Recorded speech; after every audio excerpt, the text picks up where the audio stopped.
Boys, ladies and gentlemen, how are we doing? Welcome to another live stream. We do it every week. We do it all the time. I'm alerting the cavalry on Discord here, as if they don't have notifications turned on, for God's sake. There we go. How's it going, everybody? What's going on? Checking out the concurrent viewers here, slowly climbing, letting people trickle in. Let's see what you guys are saying on chat. Chris says, Noob, give up the wing for the boom. I shudder at the thought. What did this guy say about a gold wing, maybe? Just got back from a quick Goldwing ride. Yammie Noob's favorite bike. I don't know why people think I hate the Goldwing. The Goldwing's a fantastic motorcycle. It's just not for me at this stage of my life. I need like 20 more years. I need to be in my 50s to get a Goldwing. Because that's really when you finally give up. You're just like, whatever. Howie says, I'm here to respectfully troll you. That's okay. That's the whole energy of the entirety of Yammie Noob. So why not, right? Battle says, are you ready to make a smooth left into Conversation Street? I'm going to try my very best. Your sweet Papa Yam is so deeply sleep deprived from newborn life. And we're making it work, baby. We're just going to make it work. And we're here. It's going to happen. We got it. I'm just going to exist out of body. I'm going to be like right up here. And this mortal coil is just going to continue on the way it needs to. That's all that's going to happen.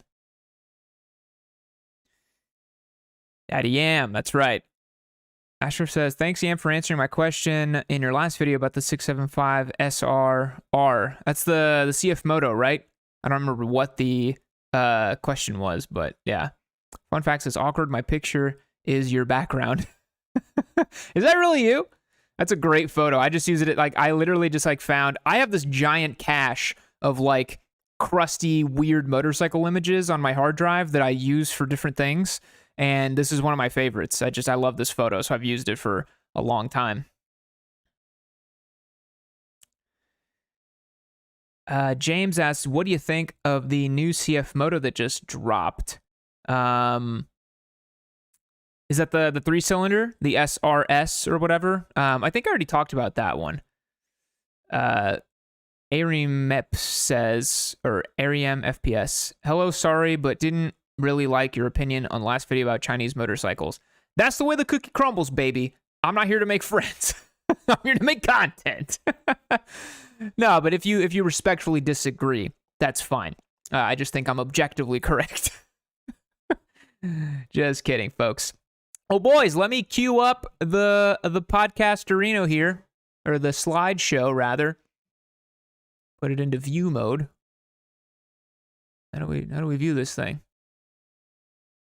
Newborn brain. There we go. View slideshow. Wow, there we go. Got it. Okay. Well, first of all, let's pop to the Discord, shall we? Looking at some wonderful memes, it seems. As a quick shout out, the Discord server is the best thing you can do to hang out with the entirety of the Yammie Noob universe. I pitch it every time we do a live stream because it genuinely is one of my favorite things that I do for the channel. And if you want to become a member, join on yammynoob.co. Access to the giveaway bikes. You get discounts on all the merchandise and the Twisted Road stuff. You also get the newsletter access, and you also get access to this fantastic Discord server where all the good stuff happens. What's going on Maine right now? Let's see. It looks like producer Logan is talking about the Sturgis hot dog game being high on the list. I mean, this is high quality content, folks. What are we missing here, you know? So join up. It's a great time. All that being said, let's jump into the live stream, shall we? We'll go picture in picture here. Verify that we are indeed streaming, and we are. And we're all good. We're hanging out here. So I like to let people trickle in, join up a little bit. So if y'all have some questions and stuff you want to hit me up with on stream right now, before I start the actual question portion of it, then by all means, please. Connor says, question here, tips on falling in love with riding again. I have done track and dirt, but feel less joy when I ride on the street now because of it.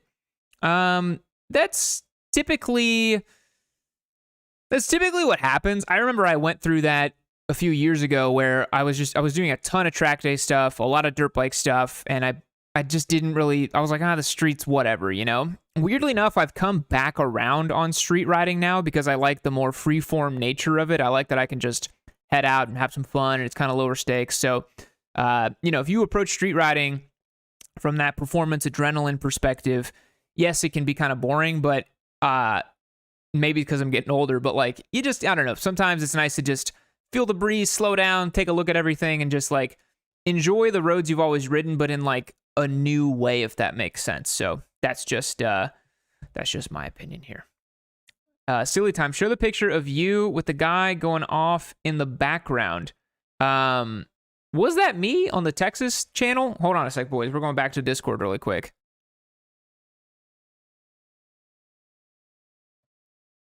Silly time has something he wants to show us here. Oh, that is me. That's my helmet. I didn't even realize that. Well, I'm looking pretty good on a bike that I can't talk about just yet. I didn't even know that was me. I thought that was you. That's crazy.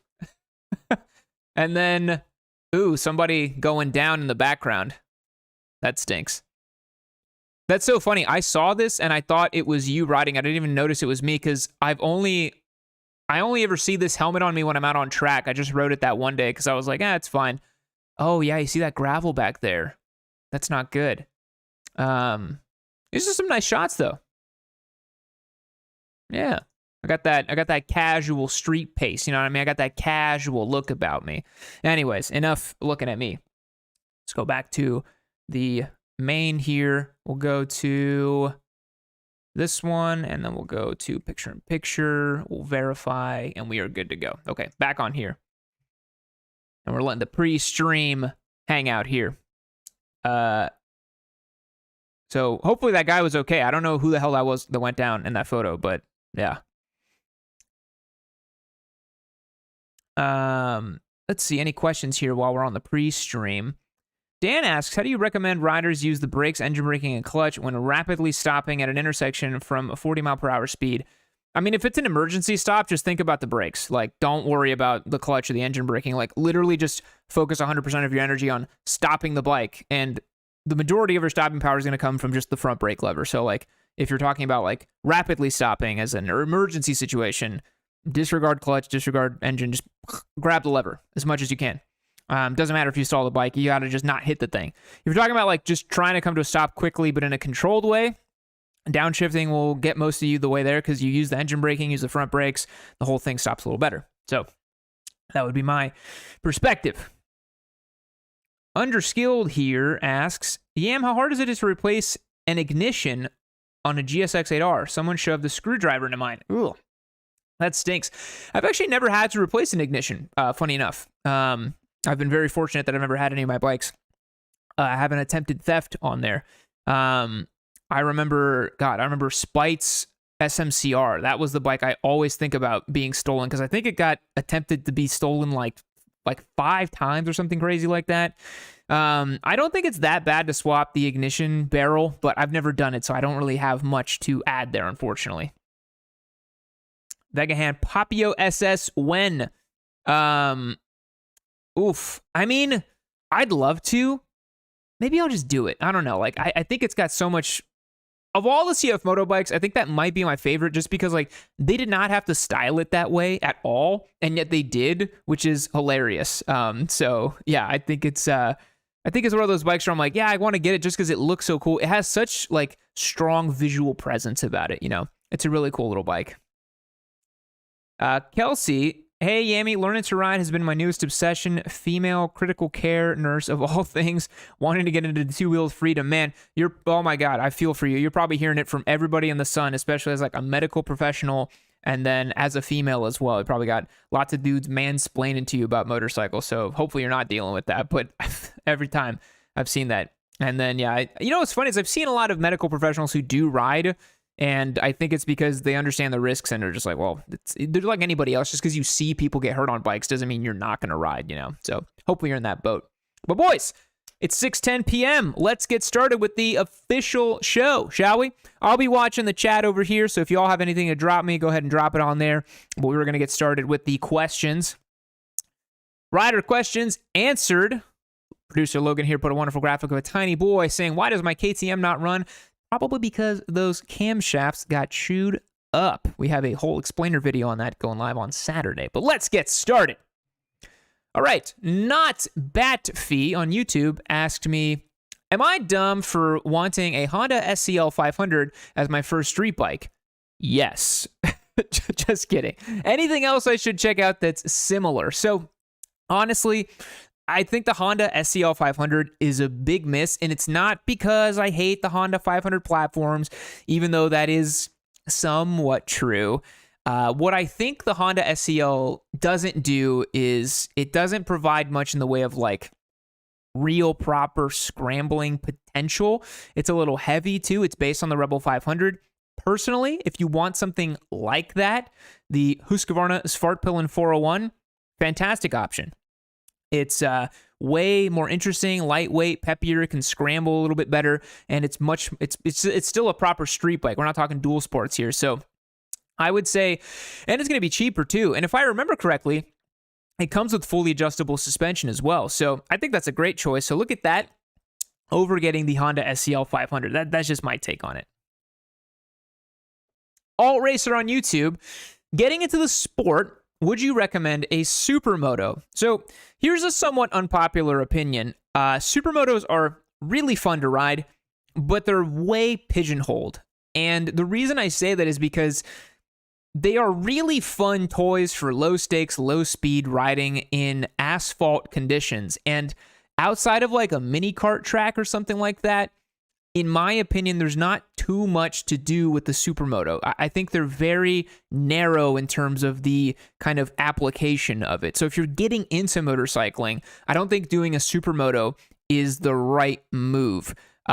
If you want a bike that can kind of do basically everything a supermoto does, just get a dual sport, and then it can still go off-road, which is at least increasing the capabilities of the machine. If you're getting into the sport, I think a supermoto, especially like a 450, like a race dirt bike turned into street bike type of thing, which is what a real supermoto is, way too spicy of a bike anyways. I mean, those things will power wheelie in fifth gear, so I wouldn't recommend it. Joseph Couture on YouTube, is there any kind of motorcycle that's cringe to take to a track day? What a strange question. Not really. You know what's funny is I think people who've never been to the track think that if they pull up on like an adventure bike, everyone's gonna be like, ha, you're so dumb, like I'm gonna make fun of you. But actually what happens is people who pull up on weird bikes to the track are almost universally respected, and people are like, that is so awesome, keep doing you, that's so sick. Like every time I see like a KLR at Coda, I'm like, not that I see that often, but I have seen it once before. I'm just like, that's amazing, like go off, king, like that's so sick. But honestly, what's a little cringe to me is seeing like a fully zooted R1 or S1000RR in the novice group. Honestly, I think it's kind of cringe just because I'm like, that's way too much bike for your skill set. And they're going to realize that, you know, every beginner rider and novice group with an R1 is going to realize that they are way, way, way over-biked for their situation, but you got to learn the hard way sometimes. So I would say that would be the only one I can kind of consider cringe. I think any motorcycle that's at the track day is awesome, really. So that's what I would say. The Corolla on Instagram asks, I've heard a lot of stuff about new technology on bikes. What are your thoughts on the new tech coming? It depends on what kind of tech we're talking about, right? Like, I think what basically what happens in motorcycling is the top of the line stuff gets the cream of the crop, right? Pretty much every large displacement motorcycle and flagship bike gets the stuff that's interesting, right?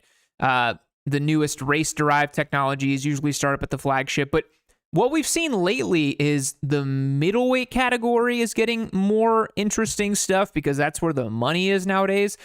And the gains from racing don't translate to road riding as much nowadays. This is actually something that MotoGP is doing in 2027 as part of their rules changes. Is they're trying to make the bikes more road relevant. And so, for example, MotoGP bikes have they have ride height devices and advanced aerodynamics and all kinds of crazy stuff that allows them to go really fast on a racetrack that doesn't do anything for anybody on street. But what I'm thinking about on technology for new bikes is like Honda's e-clutch. That's a really cool, brand new thing that hasn't been tried before. Now, it functionally works exactly like Yammie Agusta's SCS system. So they're sort of in a roundabout way doing the same thing that Yammie Agusta does with the Recluse clutch and a quick shifter up and down, but in a new way, right? Where you can still use the clutch. I mean, you can on the Yammie Agusta as well, too. So I think the new tech is great, especially if it helps new people get into the sport without worrying too much. I think that kind of technology is awesome. The technology I don't like is stuff that doesn't add any value. Like, honest to God, any phone connectivity system on any bike, I've never used it. I think they're so dumb, and I don't come to motorcycling to connect my phone to the bike. You know what I'm saying? So that's what I would say about like new tech that maybe isn't so great. So long answer on this one. I hope I answered some of your qualms on it. All right. Joseph Napoleon Ocha asked, motorcycles that will last 100,000 plus miles. Chat, do we have any motorcycles you think will last over 100,000 miles? Badasser here says, I need my lean angle app integration. Yes, we need to know when we're on the street, how far am I leaning over? It's very important. So 100,000 mile motorcycles, we're going to get something simple, probably Japanese, and probably low stress. What do I mean by that? I mean, nothing like super hopped up. We're not talking an S1000RR, an R1, even a 600. We're going to something that's like not working too hard so it can chug away miles, right? That's the theory behind why like trucks have big ass V8s, right? Because, you know, you got torque and it revs at like 2,000 RPM, so it can just run forever. Or like a diesel, right? It just runs forever. Vishnu here says KLR. That's a very good, very, very good bike. That will definitely last 100,000 miles. KLR will last 100,000. Goldwing, all day. A Goldwing, pretty much any vintage, will easily go 100,000 miles. Logan here, producer Logan, says air-cooled UJM 4-sill. I agree, for sure. That would also last over 100,000. I think also WR250R, big contender. Not that you'd want to do 100,000 miles on a WR, but given that valves are every 26,000 miles, they'll probably last 100,000. Honestly, Yamaha MT bikes, MT10 notwithstanding, I think the MT-07 and MT-09 could probably do 100K. So kind of think in that terms. I think those are the kind of bikes that would do it. Elder Squid on Instagram asks, what is the best way to bridge the gap in between the MSF and getting the skills needed to take classes on the track? So this is interesting, right? Because I see a lot of guys ask this question of like, hey, like I want to go to a track day, but I don't know if I have like enough skill to be good enough to be on a track. And honestly, in the novice level, if you can literally ride a motorcycle at very basic level of competence, I'm talking like you can get up to highway speed, you can cruise around in your suburban areas, you can like lean the bike over and take a turn and like put the bike where you want to go relatively well, you're ready to go to a track day. Because then in novice group, you're going to spend half the day literally going in a single file line and just taking turns. You're not going to go super fast because that's not what you're there for when you're starting out. You're starting out to learn how to ride, to be better, to be more predictable, to be smoother. So you don't need too much more skills beyond the MSF. I would say if you've done the MSF and you've been riding for about a year, you're ready to go to the track. You can absolutely go to a novice track day. You're not going to have any issues with it and should be pretty good. And I really recommend you do it. All right, Super Buttery on Instagram asks, Aprilia has a demo tour coming to town. What should I expect? Well, first of all, you should expect to have a ton of fun. Demo tours are a lot of fun because you get to try a bunch of different bikes, and they want you to, so you go and buy one. And Aprilia's got a lot of cool stuff right now, so I would expect you to have a lot of fun. Don't expect to be able to spend too much time on each bike because everybody wants a turn. So they'll probably get you on a bike. You'll do like a 20-minute route and then come back and park the bike and then jump on another one or let somebody else take a turn. So don't expect to get too much out of it, if that makes sense. Like, you're not going to be able to really know what the bike's all about. You're going to get a very small taste of it. But Aprilia's got a really nice lineup right now, especially if you get the chance to try the RS bikes. You try the RS 457, the 660, and then you can also try the RS V4 if they have it. Why not? Go crazy. Cameron Hutchcroft on Instagram asks, best technique for rev matching while downshifting under heavy braking. Man, it's like I make videos on this topic, I answer it, and someone still has the question. So clearly, we got to do a better job. We made a downshifting video that explains it really, really well, as best as I could. I used a 360 camera, showed everything, but I'll review it again here. When you're heavy braking, right? Let's say you're on track, you're trying to hit your braking markers, like really burying it. The best technique for rev matching is if you have a slipper clutch, let the slipper clutch do a vast majority of the work for you. The reason being, if you're heavy braking, your rear wheel isn't even really touching the ground. And so when you kind of use the clutch and you pull it out a little slower, let the slipper clutch do the work, you can blip it a little bit to help it out. But sometimes when you're learning on track at first and you're really heavy braking, it's actually really hard to get that blip to be really proper because you're so deep on the lever and you're like, oh my God, I'm trying to stop, right? So I would say slip the clutch a little slower, and that rear wheel is going to come up just a little bit. You're not going to be like, you're not going to be doing like Toprak Razgat Leoglu stuff, right? It's just going to be kind of floating if you're really heavy braking. And you can just let it out a little slower. The slipper clutch will help out, and that's going to be a really efficient way to brake while you're heavy braking. But you can't really do that on street. Like, I've tried to ride sometimes in a way that I'm like, let me try to brake like I do on track on street. I can't. Like, I'm too scared because, like, you're going to crash on street. So this is something best reserved for the track, too. All right, Cozy Moto on Instagram asks, best maintenance to do on your own versus take it to a dealership / shop. Chat, let me know what maintenance that you guys are doing at home versus like stuff that you take to the shop, because honestly, what it comes down to is your own personal abilities, right? If you have experience working on cars and automobiles and you've done spark plugs and oil changes and all that kind of stuff, you're probably going to be way more keen to do it yourself on a bike because bikes are really easy to work on. I would say before tackling any project with your bike, assess what it's going to take to accomplish that task, right? So if you have a service manual, you can see what tools you're going to need, what you're going to have to take apart, where you're going to have to go, and like what the parameters are for getting it right or wrong, right? So for example, recently my Ducati needed the Desmo service at 15,000 and the belts and all that.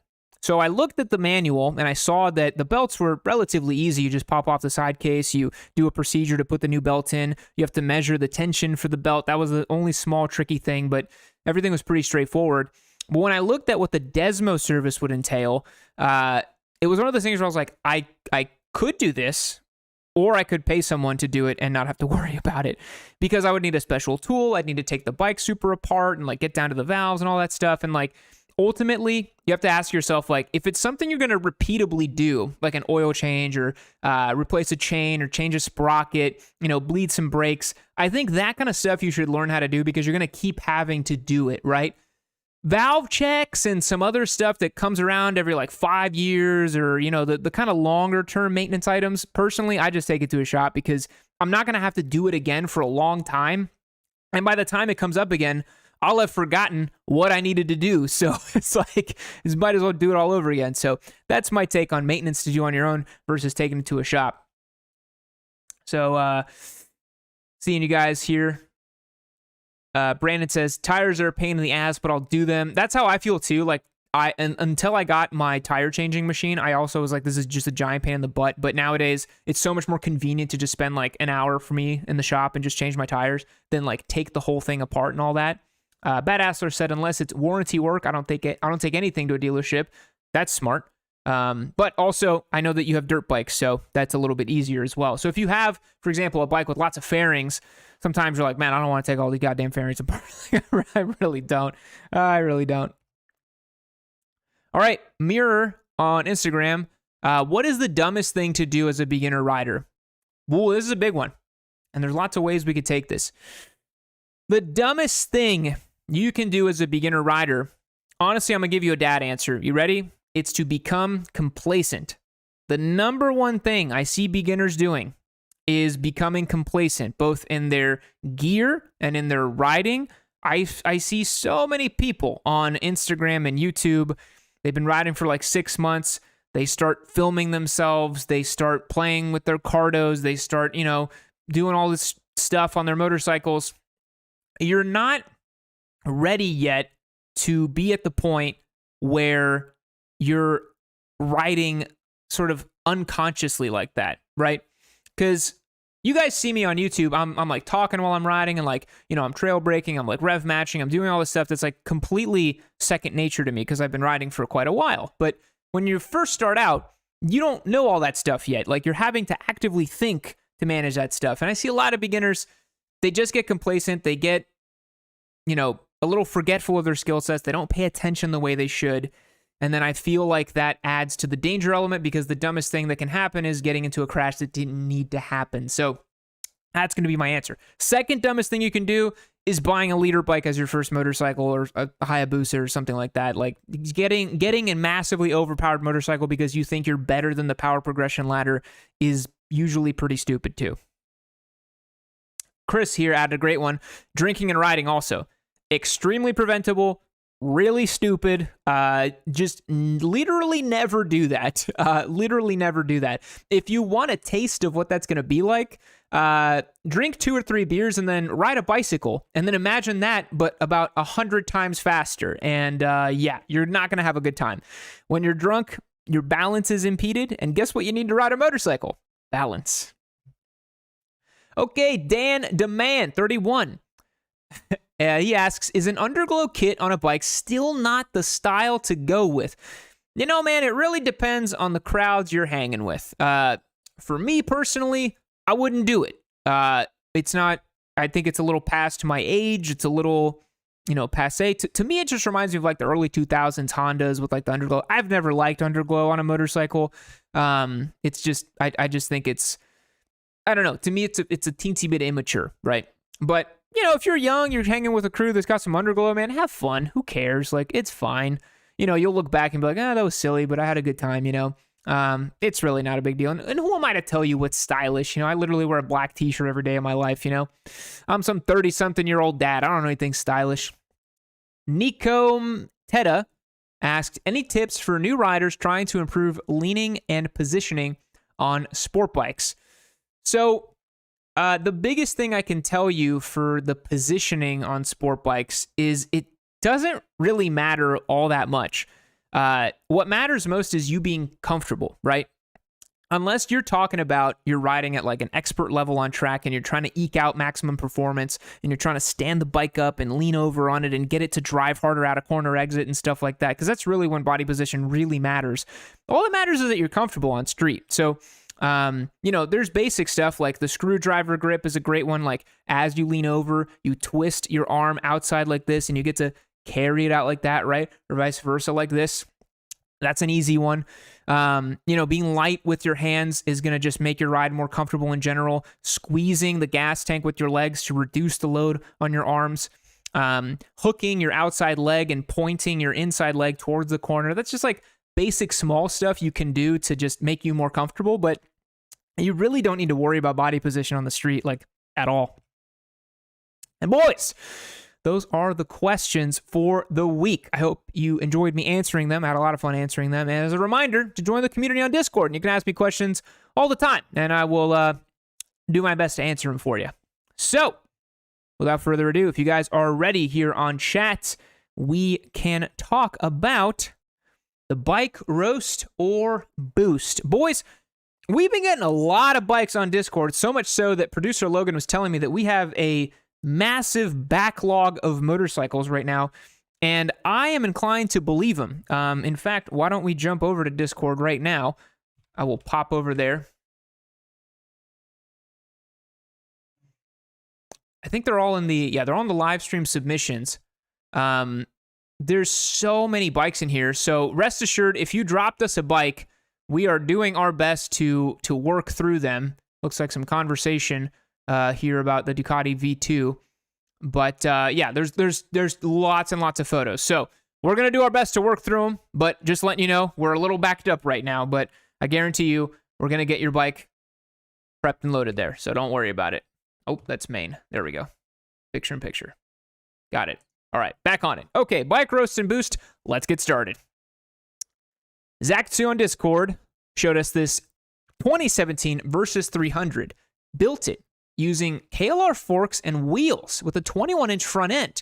Upgraded the forks with DDCs and progressive fork springs. That's pretty impressive. Raised the rear with a custom-length Hyper Pro rear shock. Ooh, that's smart. You got the geometry set. Good for you. Brought the weight down to 380 pounds with the saddleback and an empty fuel tank. Ooh. Now, this is kind of sweet. Okay, friggin' CF Moto 450 MT or whatever, that little adventure bike, eat your heart out. Look at this man over here with the frickin' KLR Versys 300 hybrid, possibly the best of both worlds. I'm digging this, man. I'm digging it. I'm gonna roll over all kinds of stuff with that big front 21. Dude, this is rad. Got the China Povic exhaust right here. Much knobblier tires as well. Dude, I'm into it. I'm really into it. The thing I don't like about that 450 MT that everyone's talking about, I think it weighs like 430 pounds. How is that like a lightweight little fun? It almost weighs as much as a T7. Like, who cares? This is awesome. This is so sick that you got the geometry correct with the taller shock in the rear, raised this, because like if you just chuck a 21 on a Versys, you kind of screw everything up. So you kind of got to fix it a little bit if you're going to put a bigger front wheel on it. So that is awesome. Look at this absolute champion over here, winning at everything he does. Very nice. Very, very nice. I see a WR back there, hanging with the boys. That's a good time. Yeah, I'm digging that Versys. This is a great idea. Kawasaki just... Okay, let's talk about this for a second. The Versys 300, that's using the Ninja 300 engine that was released in like 2012 or something like that. Why is Kawasaki refusing to launch like a Versys 500 that's more adventure focused? Because that's clearly what people want right now. You see the popularity of the CF Moto 450 MT. I think it's a no-brainer. Just make a Versys 500X or whatever, an adventure rally fun model or whatever, and then keep the Versys 650 the way it is, because apparently people love them. So, yeah. All right. SW20 Mike on Discord. New to me, a 23 XSR 900. Oh my God, another XSR 900. Why? Hope to be on the next roaster. Boost would be nice. In Phoenix, Arizona. Tail tidy, dart fly screen, Evotech radiator guard, and rear spool, saving pennies for future exhaust, tuned sliders, and a nicer seat. And there it is. Blue XSR. That's a nice looking bike, man. Clean garage. I like it. Yeah, I mean, what can I say about the XSR 900 that I haven't already said? These are great, you know? And I think this one especially, people hate the seat on these. They're like, oh, it's got that crazy, like, square seat. It's so ugly. Like, I think it looks good. I think the proportions make sense with the bike. I don't think it's that ugly, honestly. I really like it. Yeah, look at this gentleman enjoying his bike. Good for you. I like it. Yeah, XSR 900. Hanging with the little Ninja 400 right there. Very nice. Phoenix has some nice roads to ride, man, for sure. That area of the world has some nice stuff. All right, The Nerve on Discord. My 2005 ZX-10R. Got it recently as my second. I've been riding for 4 years on my dad's bikes, street bike, coming from a same year FZ1 that I rode for a year. Love the FZ1. You guys know I'm a big fan of the FZ1. It had quite a lot of track mods when I got it. GPR stabilizer, GP suspension, ZX14 front calipers, Brembo master sill, ASV clutch lever, Vortex rear sets, Yoshimura slip-on, and a Power Commander 3 with an interesting tune that detunes the mid-range. It might have been a proper track bike then. So far, I've only put on a tailbag, LED headlights to ride at night, and I'm waiting on new tires. Well, if you guys remember last week, we showed the Emo Nemo, the CBR that had the really bad tires on it that unfortunately caused the rider to crash. And so definitely get those tires sorted ASAP. Well, let's take a look. Oh, it's in clean spec. It's clean. Oh my God. Oh, it's gorgeous. Oh man, it's like it rolled off the showroom floor all those years ago. Look at those direct lines to the calipers. No ABS on the front on that bad boy. This thing looks great. Chad, have you guys ever seen a mid-2000s ZX10 that looked this good? This looks good as hell. This looks really good. Beto Jones asks, is this a pre-recorded live? Absolutely not. No, it's not pre-recorded. I'm right here. Oh, this looks so good. Yeah, loving this one. This looks really nice. Oh, look how clean it is, dude. A clean mid-2000s leader bike. Can't go wrong. Just real sweet. All right. Cyber Redneck on Discord says, this is my 2013 HD Street Glide 105th anniversary. If I recall, number 1935 out of 3500 or something. It is my second bike and my first Harley Davidson, replacing my 86 Honda Shadow VT 1100C.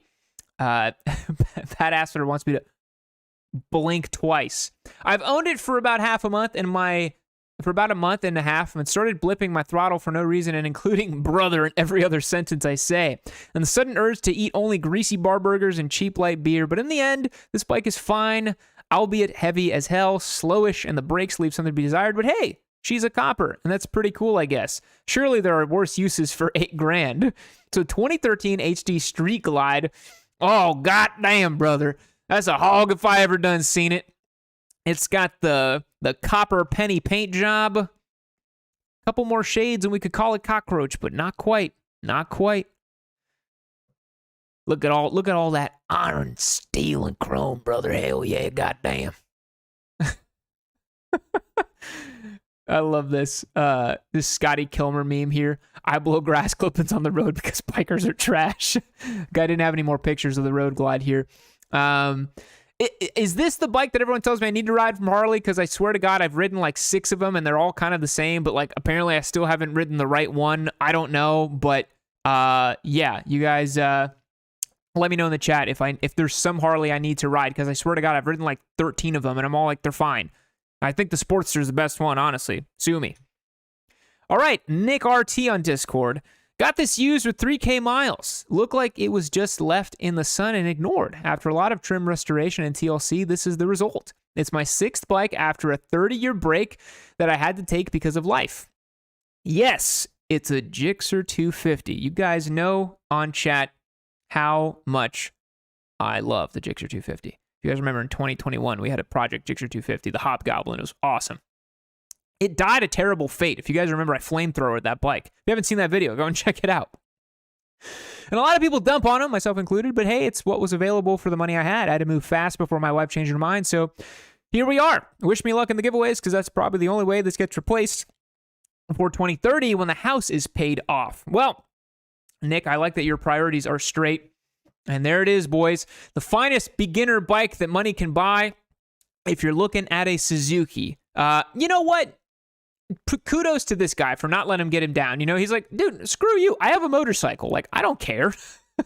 And that's how you guys should approach this too. Don't feel like you got to get something super flashy or super cool. Literally riding anything on 2 wheels is better than walking. So it's better than taking the bus or whatever it is you're doing right now, dude. If you got a set of wheels, it's better than having no motorcycle. And sitting around trying to get the best one and doing the spec sheet analysis and creating some sort of crazy Google sheet that you look at all the different power figures and all that is a giant waste of time, boys. Just get a bike. Any bike. Okay, not any bike. Don't get an R1 or a Turbo Hayabusa, but you know what I'm saying? Like, if you can find a Gixxer 250, just get a damn Gixxer 250. But Alex here in chat says, except for a Boom 250. I agree. Be a little discerning, you know? Don't get the absolute worst of the worst garbage. Be a little discerning. Watch my It Came From Facebook videos and figure out that sweet spot. $2 to $3 grand gets you a great Japanese motorcycle that'll run forever. I've said my piece on it. The paint scheme on this is pretty cool, honestly. It's pretty sweet. These aren't the like They're a little derpy and they're a little slow, but it's fine. You know, it rides just like an R3 or something like that. Like, it's not a big deal. It's not a big deal, you know? Rock from Boston says, just wanted to thank you for all the great videos. I'm 48 and started riding 3 years ago and purchased Trident Trident 660. Recently upgraded to the Street Triple. Great content. Well, thank you, Rock. Appreciate it. That's a nice progression there, 660 to Street Triple. Great choice. All right, MB Grimm, a Vespa GTS 300, because I still need a motorcycle license to ride this 278cc machine, and it still does 70 on the highway with ease. Oh, baby. You know what's funny is, every time I tell my wife, I'm like, I want a new bike. She's like, is it a Vespa? And I'm like, no, God, no. She's like, you should get a Vespa. So you guys let me know if I should do Vespa content. Is that the next Yammie Noob meme machine? What kind of stuff could we do with the Vespa is what I want to know. Chat, if you guys tell me right now, give me some ideas with the Vespa. What could I do? Could I do like Uber Eats deliveries with it? Could I road trip? This thing kind of, you know, it's kind of sexy. Look at it. It's got some style, dude. It's got some panache. All right, screw it. I want a Vespa now, dude. Honestly, look how good this thing is. The handlebars here are like Harley spec. Oh, look at the cup holder, bro. Are you kidding me? You know what? All of this started when my buddy Brandon Chasehorn let me ride his Honda Helix, and then Garrett Gerloff came through to Yammie Noob HQ, and we rode scooters together. He rode his BMW, and I got the chance to ride it. And it's been on my mind ever since. It's been the final frontier for motorcycling for me. I've never done a scooter. I've never owned a scooter. And honestly, it could kind of rip to have a scooter. Like, you could just run little errands with it, absolutely low stakes. Just turn it on and just freaking go. All right, boys. That's it. Honestly, I might do it. Switcher LP says cup holder equals sold. Dude, honestly, yeah, like look at the bag back here. That seat looks so comfy. We could do like, dude, I know what we could do. We could do huge road trip on the Vespa. Why not? Why not? Dude, this is so sick. God, I want a Vespa. I genuinely want a Vespa now. They're kind of pricey though, aren't they? Because it's got the name brand. Oh, I might buy one. I honestly, don't tell my wife I said this, but I worry to God because she wants to ride it and she's not very coordinated. And I'm like, please don't ride the scooter. Like, you're gonna break all of your limbs. Don't do that. Sorry, honey. Sorry. Okay, only Slighty Squid on Discord. Here's my 2007 ZX6R. Ooh, nice. It's not much, but I'm proud of where I am considering my first bike was an 04 CBR 600 that I bought with a blown motor, replaced the motor, and it still had too many issues, so sold it for $3,700, bought a clapped out CBR 1000 RR sight unseen for $4,000 that turned out to have piston slap and a boatload of electrical problems that then somehow traded that to see what you got in front of you. Wow. What a sort of, what's the term? Not Oedipus. He's the guy that had sex with his mom. Odyssean journey? There's a word. I don't know, guys. It's late in the day. Got my hands dirty doing fork seals because he told me they were new, but noticed they were gushing by the time I got home. Ugh. Had a wobbly gas tank because of a partially stripped bolt, which I had to wait 2 weeks for. Replaced the brakes because one of the front rotors was warped, and fixed an exhaust leak, and now she seems to be stable. You know, oh my God, that looks exactly like I thought it would. This to me sounds like the girls are like, I can fix him. I can fix him. Honey, you really can't. This is, I like the, I'm pretty sure producer Logan put this down here, or that's the name of the file, 2007 ZX6R 360p resolution.jpg. There it is, hauling away on the U-Haul.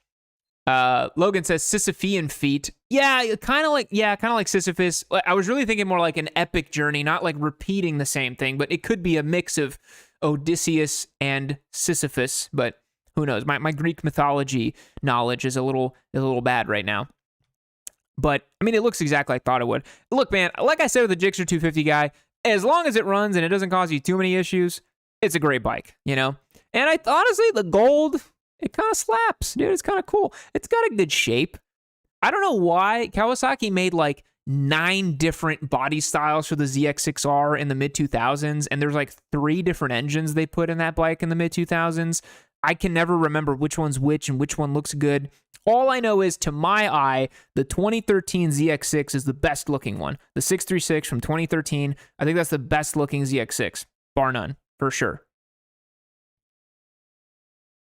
All right, I Smeal Bacon asks, or he shows us here his bike, 99 VFR 800. Oh, absolutely patrician choice. I bought it as my first bike May of this year, right before I graduated high school. For me, I don't know if I could have picked a better bike. One owner and 42,000 miles. It was actually donated during COVID and sold at auction. The V4 power with the gear-driven cams propels my 250 mass of meat with no issue at all.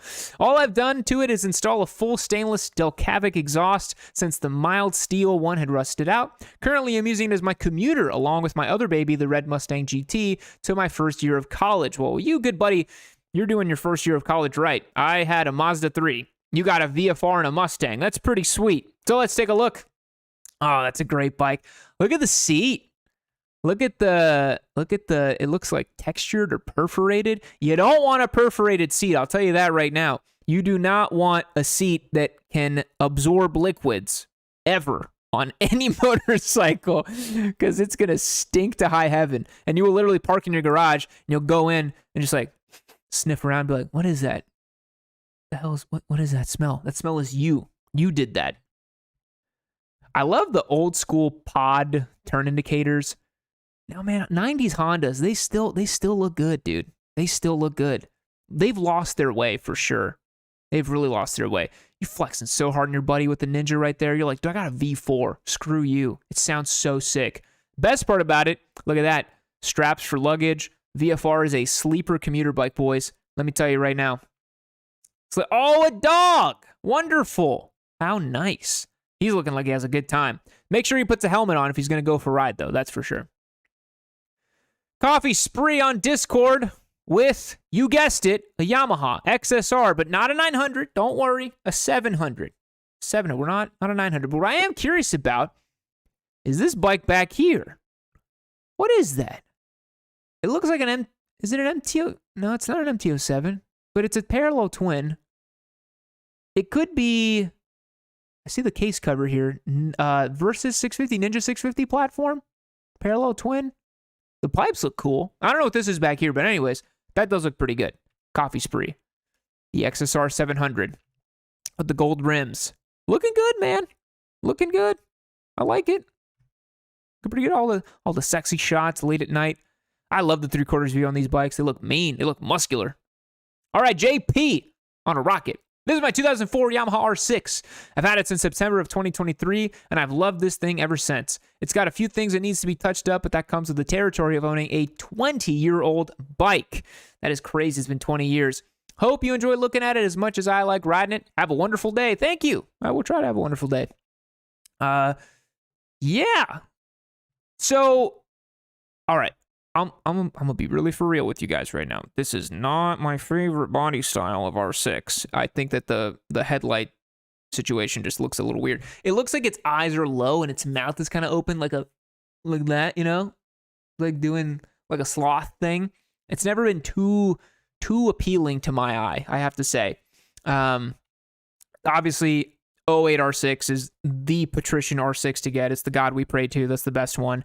But you know, you're doing the Instagram kind of fit here, right? You got the race boots and the race gloves with the hoodie and a helmet. I see this all the time on the old Instagram. You know what I'm saying? But why the hell is it on the counter? What the? How did you get that up there? Why is it up there? What was it for Instagram? Cooking with the R6? Was it something like, oh, bro, let me cook, and then like the bike is in the kitchen? It's like, oh, it's so funny. That's the only thing I can think of, because I don't know why. Why is it here? You know, some people put their bikes in the living room. This is like the next level. You know, some people mount them up on the walls. With the ones that they mount up on the walls, I gotta tell you, those scare the piss out of me. There's a photo of a guy who's like chilling on a couch, and his Ducati is above him right here. I'm like, bro, it would take one bolt. It would take one bolt and that bike would just end you. You'd get compressed and crushed. So don't mount a bike up on the wall. All right, boys. It's mystery box time. Now, Producer Logan has sent us this package. I actually forgot to grab it over here, so give me one moment. I will be right back.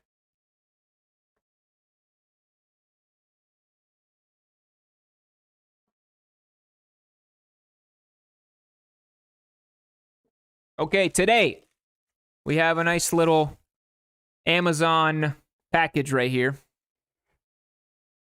Go ahead and open this up. See what is inside. Since it's a flexible package, I could already tell it's a book of some description. Oh my, what is this? It's a book called Fugitives MC, the novel by Daphne Loveling. Is it motorcycle smut? Let me read you the synopsis here in the back. A shattered past, an explosive future. Tally Hendricks lost her older brother Kyle, road name Gonzo, to the Fugitives MC as a young girl. Now all grown up, she goes back to the club to seek revenge for the family they destroyed. When she comes face to face with Spider, Kyle's best friend, and the new vice president of the club, the encounter unleashes a dark secret from the past that threatens to blow the club wide open. Their story and the mystery of what really happened to Gonzo will have you turning the pages of this sexy novel as fast as you can.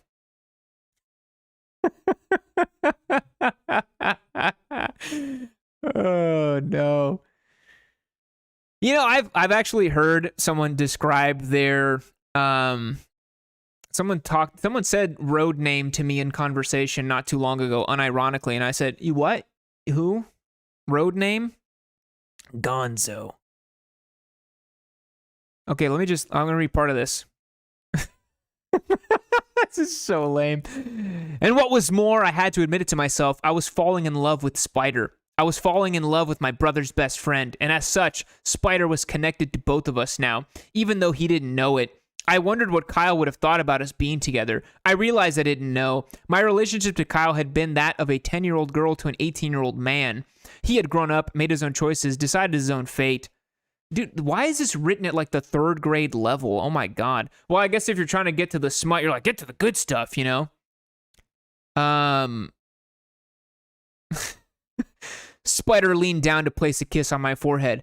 I can see you coming a mile away, darling, but I can't stop and play right now. I gotta get going. Church this morning. Vipers ambushed one of our guys last night and shot him.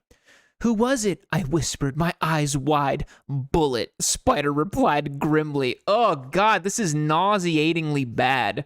Nauseatingly bad. To Daphne Loveling, well, I mean, you got published, or this has to be self-published, right? Books by Daphne. Los Perdidos MC, Fugitives MC. Book designed by Wormwood Publishing and Editing. Wow. So is it a real publishing company? That's crazy.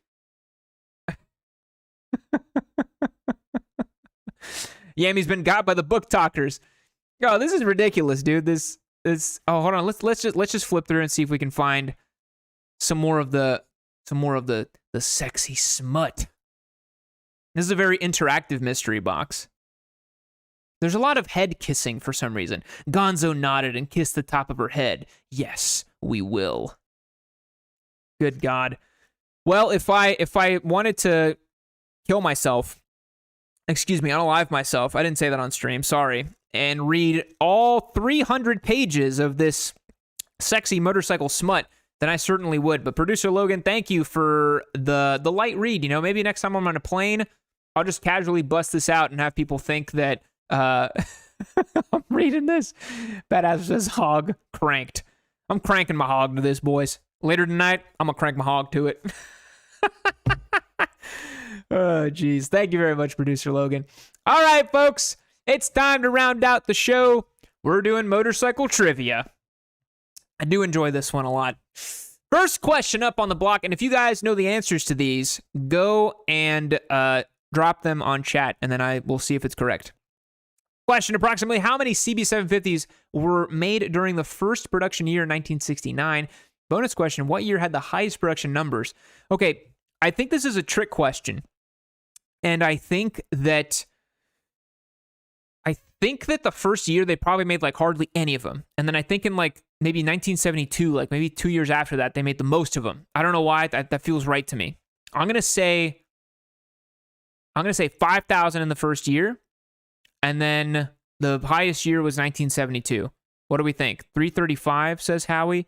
Maybe. I don't know. Let's see. 53,400 on the first year. Wow, they really were like, we're going to... They're like, we don't have any data, but we're going to sell these goddamn bikes. Bonus answer, the highest production year was 1970 with 77,000 units. So I was right. A couple years after, not even that much, they made the most of them. So that's pretty crazy. Man, 53,000 bikes in the first year? People were buying motorcycles back then, man. That's as much as the Speed 400 sold. And this was way more expensive, relatively, dollar for dollar back then. All right. Question, what does the V-Boost system on the Yamaha VMAX do? Okay, so if I remember correctly, because we did a whole V-Boost explainer on the VMAX review video we did like the old VMAX and the new VMAX. That was a lot of fun. But I think, if memory serves me correctly, the V-Boost system opens up an additional air intake valve in the carburetor. It's like there's something about it where like an extra valve opens up, basically. And I think that it only happens at a certain RPM. I think it's above like 8,000 RPM. This extra valve opens to let more air in. That's what I think. I can't remember. Danny Swift says, the V-Boost system makes it go faster, obviously. So there you go. V-Boost gradually opens butterfly valves in the intake manifold after 5750 RPM. V-Boost creates a 10% increase in power. Okay, so I was off by the RPM, but I did kind of get it right, where I was like, okay, the intake manifold's going to open a little bit more. I wish you were just shooting NOS in there. I wish you were just NOS that bad boy up. NOS it up, baby. It's basically VTEC, as Mark here said on chat. I like the meme. Buys a 90s two-stroke. There's your coffin. What was the last street legal two-stroke motorcycle sold in the U.S.? Bonus question. What was its final year in the States? Okay, I think I actually know this. I believe the last street legal two-stroke was the Aprilia RS250, and I think it was last sold in 2004. That's going to be my guess. You guys let me know. I'm pretty sure that was it, though. It was the Aprilia. Let's see. Oh, damn it. What? Really? The Yamaha RZ350. It was only sold in the U.S. until 1985, although it was sold in Canada until 1990 and Brazil until 1996. Didn't the RS250 sell until like the mid-2000s or early 2000s? Am I like totally off on this? I guess not. What motorcycle brand is the most stolen in the United States? I mean, it's got to be Harley, right? Because they're the most plentiful. Because a third of every motorcycle 33% of every motorcycle sold in the United States is a Harley. So I'm gonna venture that I don't know, it'd be Harley Davidson, right? Let's see. Honda. Oh my God. Of course. Good meme. Harley owners need dependable alternatives. It's kind of a boomer meme, but pretty good. Honda is the most stolen motorcycle brand in the United States. In 2022, 10,631 Honda motorcycles were stolen, while Yamaha was the second most stolen brand with 8,358. You know what? They don't even want the Harleys. They're like, you keep it. I'm not stealing that piece of shit.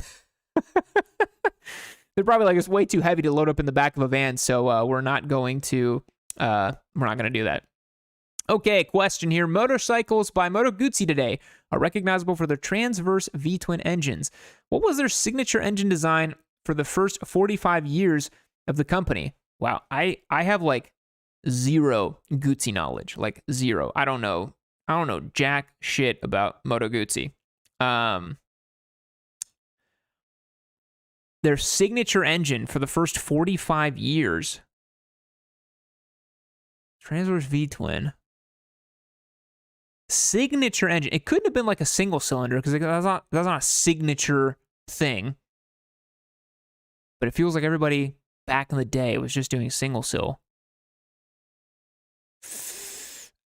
Oh man, I have no idea. I'm gonna go total oddball. I'm gonna say Parallel Twin. Oh, I should have. Oh my god, I should have gone with that because that made sense to me. Moto Guzzi's first engine design was a horizontal single-cylinder engine, and it was the backbone of the company's success. You know what? I actually did think of that because I remember Ducati's L-Twin, and I was like, oh, didn't Moto Guzzi do like a half thing? I don't know why. Oh, I feel like I knew that one, but I ultimately didn't get it right. That is an ancient Guzzi up there at the top. Kind of funny how people like lust for like 60s and 70s bikes. Nobody lusts for these because you're just like, that's just an unrideable hunk of junk. It's a cool museum piece, but I'm like, nobody's actually going to ride that thing and think it's fun. Danny said horizontal single. Yeah. Zero Motorcycles was founded by Neil Psyche. Where was he an engineer prior?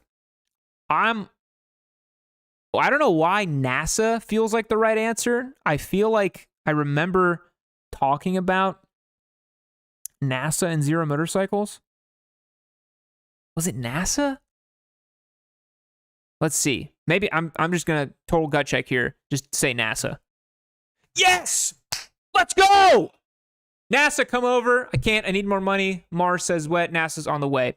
Neil Psyche was a former NASA engineer. Knew it. That's that deep Yammie Noob knowledge you guys come for. I have so many motorcycle facts in my brain. It is insane. Let's go. What's next? Oh, the end. That's it. Folks, that's going to wrap up the stream for today. I hope y'all had some fun. I really enjoyed it. I always do. It's a ton of fun to do these. And let me know in the Discord or on chat what we should do with the Fugitives MC novel. And should I put it in a Vespa and go travel the country and read this smut and try to find myself? Maybe what I do with the Vespa is like the most wrong, like soul-searching motorcycle journey. Maybe I just like go in a circle of like 100 miles like 10 times and like camp out like 5 times while I do it and read the most mind-numbingly stupid smut that I've ever been subjected to. Would I find myself? Can I become so learned and soulful by doing such a thing? Perhaps. Could be good. Shiny Potato says, do a live read at Sturgis Bike Week. That's great. Boys, thanks so much for tuning in. Ton of fun. I appreciate it. And I'll see you later. Bye-bye.